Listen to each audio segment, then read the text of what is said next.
बच्चों शुभ दिवस। आज हम अभ्यास सागर के पाठ 6 को करेंगे।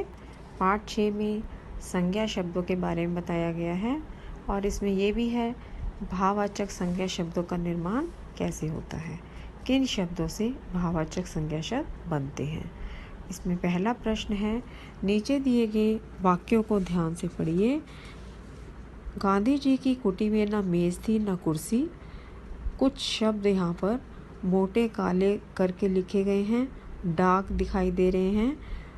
इसके बारे में हम आपको अभी बताएंगे कि ये कौन से शब्द हैं, ये व्यक्तिवाचक हैं, जातिवाचक हैं या भाववाचक हैं। इससे पहले हम इसका पठन कर लेते हैं। दूसरा है, वह बोला मैं आदमियों की सेवा करता हूँ।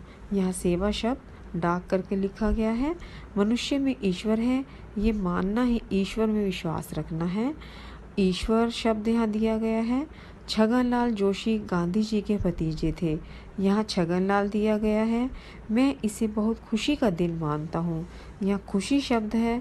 उन्होंने बड़ी सख्ती के साथ छगनलाल और कस्तूरबा की आलोचना की, यहाँ सख्ती और कस्तूरबा शब्दों को अलग से दिखाया गया है।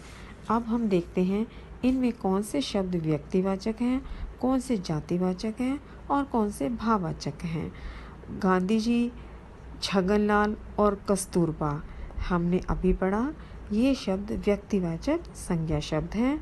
और मेज़, कुर्सी, ईश्वर ये जातिवाचक संज्ञा शब्द हैं।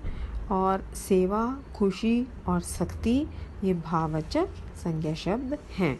इन्हें हमने अभ्यास पुस्तक में भी ऐसे ही लिखना है। दूसरा प्रश्न इसमें आता है, नीचे दिए गए वाक्यों को पढ़िए और मोटे काले शब्दों पर ध्यान दीजिए। अब पहला वाक्य यहाँ पर दिया है, रमेश चौकीदार है। अब चौकीदार जो है जातिवाचक संज्ञा शब्द है। वह रात भर चौकीदारी करता है। अब चौकीदार से भाववाचक संज्ञा शब्द बना। चौकीदार यहाँ जातिवाचक था और चौकीदारी यहाँ भाववाचक है। तीसरे वाक्य में सोहन वीर है, वीर यहाँ पर विशेषण है और सोहन ने युद्ध में वीरता दिखाई। अब यहाँ वीर से वीरता शब्द बना तो ये भाववाचक संज्ञा शब्द बन गया। हरि बहुत हंसता है, हंसता यहाँ पर क्रिया शब्द है। और हरि की जग हंसाई हुई। अब जग हंसाई, जब हंसाई शब्द यहाँ पर आया वो भाव है, भाववाचक संज्ञा शब्द है। इन वाक्यों में हमने देखा कि किस प्रकार जातिवाचक संज्ञा शब्द से, विशेषण शब्द से और क्रिया शब्द से भाववाचक संज्ञा शब्द बने। तो आपको परिभाषा दोबारा से बताते हैं। जातिवाचक संज्ञा सर्वनाम, विशेषण, क्रिया तथा अव्यय या अविकारी शब्दों से भाववाचक संज्ञा का निर्माण होता है। जातिवाचक संज्ञा वो जो व्यक्ति वस्तु की जाति बताते हैं। सर्वनाम वो जो संज्ञा शब्दों के स्थान पर लगते हैं। विशेषण शब्द जो संज्ञा शब्दों की विशेषता बताने वाले शब्द हैं। क्रिया जिन शब्दों से काम के करने या होने का पता चलता है। और अव्यय शब्द वो हैं जो लिंग, वचन या क्रिया के अनुसार बदलते नहीं हैं, उनका रूप वैसे ही रहता है। तो चलिए तीसरे प्रश्न में हम देखते हैं कि किस प्रकार जातिवाचक संज्ञा शब्दों से भाववाचक संज्ञा शब्द बने हैं।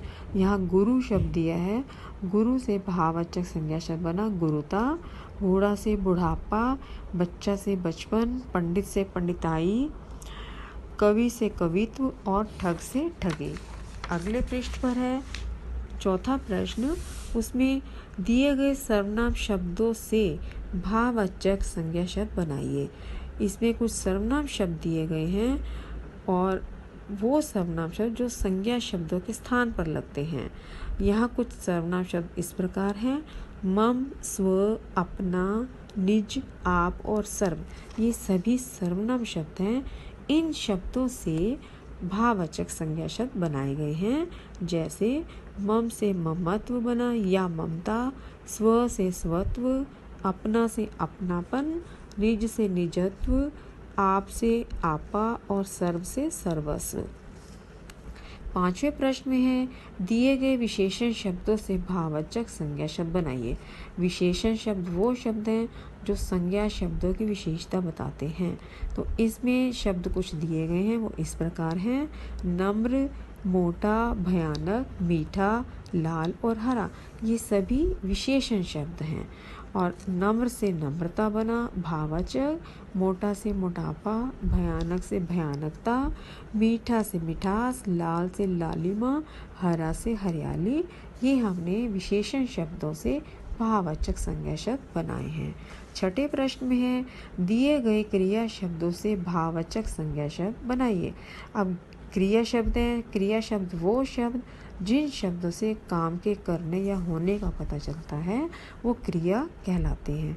गिरना, कमाना, थकना, चलना, चमकना, सजाना, ये सब क्रिया शब्द हैं और इन क्रिया शब्दों से भाववाचक संज्ञा शब्द बने हैं।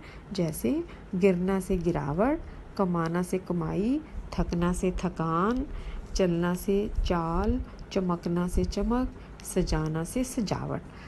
7th क्वेश्चन में दिए गए अव्यय शब्दों से भाववाचक संज्ञा शब्द बनाइए। अव्यय शब्द जो लिंग, वचन और क्रिया के अनुसार बदलते नहीं हैं, वैसे के वैसे ही लगते हैं। जैसे धिक, निकट, भीतर, नीचे, मना और शीर, ये सभी अव्यय शब्द हैं। इन अव्यय शब्दों से भाववाचक संज्ञा शब्द बनाए गए हैं। जैसे धिक से धिक्कार, निकट से निकटता, भीतर से भीतरी, नीचे से निचाई, मना से मनाही और शीघ्र से शीघ्रता। बच्चों, आपने देखा कि किस प्रकार जातिवाचक संज्ञा, सर्वनाम, विशेषण, क्रिया और अव्यय शब्दों से भाववाचक संज्ञा शब्द बनाए गए हैं। आपने इसी प्रकार अपनी अभ्यास पुस्तक में लिखने हैं और पेंसिल से कार्य करना है। लिखाई बहुत साफ सुथरी होनी चाहिए। आपने इन्हें लिखना भी है और याद भी करना है। धन्यवाद।